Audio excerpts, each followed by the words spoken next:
If you've been on YouTube lately, you've probably seen lots of ads for Classically Abby. I've seen quite a few of these commercials pop up, and I'm not the only one. A lot of people on Twitter are complaining about these commercials. If you're wondering how much she spent on these ads, by the way, I actually did the math to find out. The bare minimum that Abby spent on these ads total is $154,120. Yeah, she really wanted you to see her channel. Now, I could tell just by looking at the titles of her videos that she and I were going to have opposing worldviews, but I was curious to see how bad her videos could possibly be. So today, I'm going to go ahead and review her video called Why I Came Out as a Conservative. So in my last couple of videos, you'll have seen that I have come out as a conservative influencer. And I thought I would talk to you guys a little bit about why I decided to do that, because I know that there aren't a lot of influencers in this space who talk about their politics openly. They definitely live a certain lifestyle, but they don't just embrace and say what they actually believe and what their views really are. Okay, we're not even 1 minute in, and the lies begin. She claims not many YouTube influencers are conservative. This is a lie. Her brother Ben Shapiro has nearly 1.6 million subscribers on YouTube alone. Jordan Peterson has almost 3 million subscribers. Tim Pool has nearly 1 million. PragerU has 2.7 million. And Louder with Crowder has an enormous following of 4.6 million.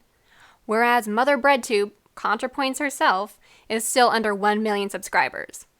For now, she's coming for that YouTube Diamond Play button soon. Even if we disregard conservative influencers, lots of political and apolitical YouTubers actually discuss their viewpoints on their channels. Many influencers made videos about their support for the BLM protests. Danny Gonzalez makes comedy videos and never speaks about politics.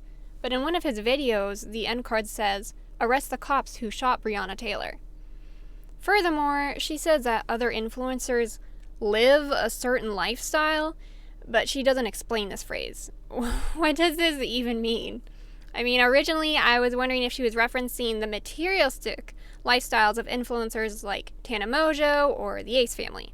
However, as we all know, conservatives have no issue with wealth. And Abby especially can't have an issue with rich people considering the amount that she spent on advertising. So when she uses this lifestyle phrase, I think this might actually be a homophobic dog whistle. I have been afraid to say outright that I am a conservative for a lot of different reasons. The first is that I am an artist, I'm an opera singer, and in an artistic space, it's very difficult to express that you're conservative without A, being afraid that you'll lose jobs, or B, being afraid that you'll lose friends. She claims that she's afraid to say that she's a conservative because of 3 reasons. She says she's afraid she might lose job opportunities due to her political beliefs. Wow, I wonder how it feels living in fear of being fired for just being who you are. Maybe we should ask someone who knows a thing or two about that. Imagine having a job that you love and a job that you're good at and you have great success at, and then all of a sudden that being gone. My performance should be based on my work performance, not on who I am, how I identify, or who I love. I'm fired for being gay. I decided January of 2013 to join a gay recreational softball league. Within months of joining the league, I began having negative comments about my sexual orientation. To be in a situation where in too many parts of the country, one can legally wed one's partner on Sunday and be fired for it on Monday underscores the very fact that we have to have a uniform national federal protection for gay and lesbian employees. In the United States, it was legal to fire even model employees because they were LGBTQ. In July 2020, the Supreme Court ruled that employees could not be fired for being gay or transgender. While many Americans celebrated this victory, conservatives like Ben Shapiro ranted about it online. If Abby truly cared about free speech, she would support the ruling of the Supreme Court. The hypocrisy of conservatives is unbelievable. I think it's really important for conservative women to have a space to be open and honest about what they believe. For so long, it's felt like conservative women have really had to keep all of their thoughts under wraps so that they don't get in trouble from their bosses, their friends, or their teachers. And I think conservative women in some ways have it harder than conservative men. She says that conservative women have felt as though they can't speak their mind due to fear of their boss and friends' viewpoints. She says that conservative women have it harder than conservative men. She says that she wants to build a safe space for conservative women. I want this to be a space that really is safe. If only there was like a group of people or like a social movement that would support women and make places a safe space for them. We could call them womanists or maybe Oh no. Well, my conservative views come prior to everything else. Everything that I talk about, everything that I believe in, everything that I choose to wear, or even the makeup that I put on, it comes from a conservative and classic perspective. When I say let's be classic, to me, that's a lifestyle. And for me, that classic lifestyle is built on my conservative lifestyle. She says that her conservative views come before everything else, and that her conservative views influence how she dresses and her makeup. She calls this a classic lifestyle. I've never heard of any leftist or even Democrat saying this crap. The extra layer of irony here is that conservatives are always saying that the left is all about identity politics. Anyway, how does being a conservative affect how you dressed?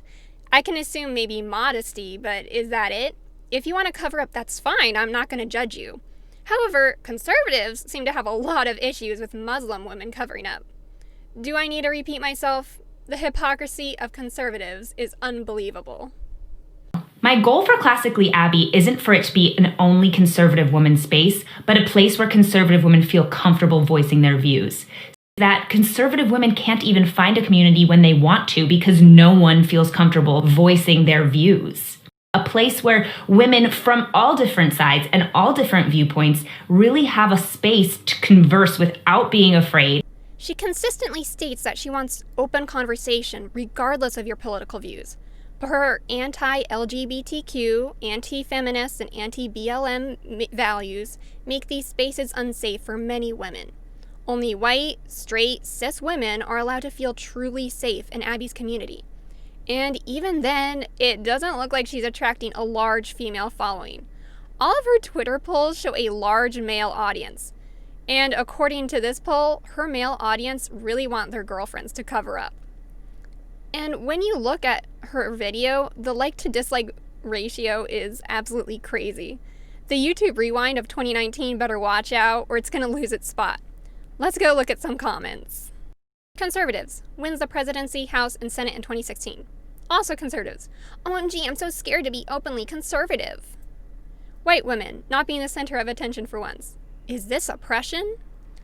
The world did not ask for 2 Ben Shapiros. Someone come and collect their Shapiro. One is enough. Me, a black punk leftist lesbian. YouTube algorithm. You're gonna love this one.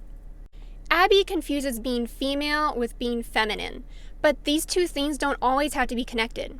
For example, 16% of military personnel are female. Being in the military is not really feminine. You can't wear heels and have perfectly winged eyeliner on the battlefield and be effective at the same time. Female surgeons can't have long flowing curls in the operating room without risking contamination. Heck, you can't even give birth and be classically feminine because women literally crap themselves during labor. That's not classic. The concept of femininity prevents women from doing their jobs and living their lives to the fullest. Furthermore, it can be white-centric, classist, cis-normative, and heteronormative. Now, if your personal aesthetic is feminine, that's completely fine. If you're interested in obtaining a classically feminine aesthetic, I would suggest that instead of following Abby, that you follow Audrey Coyne.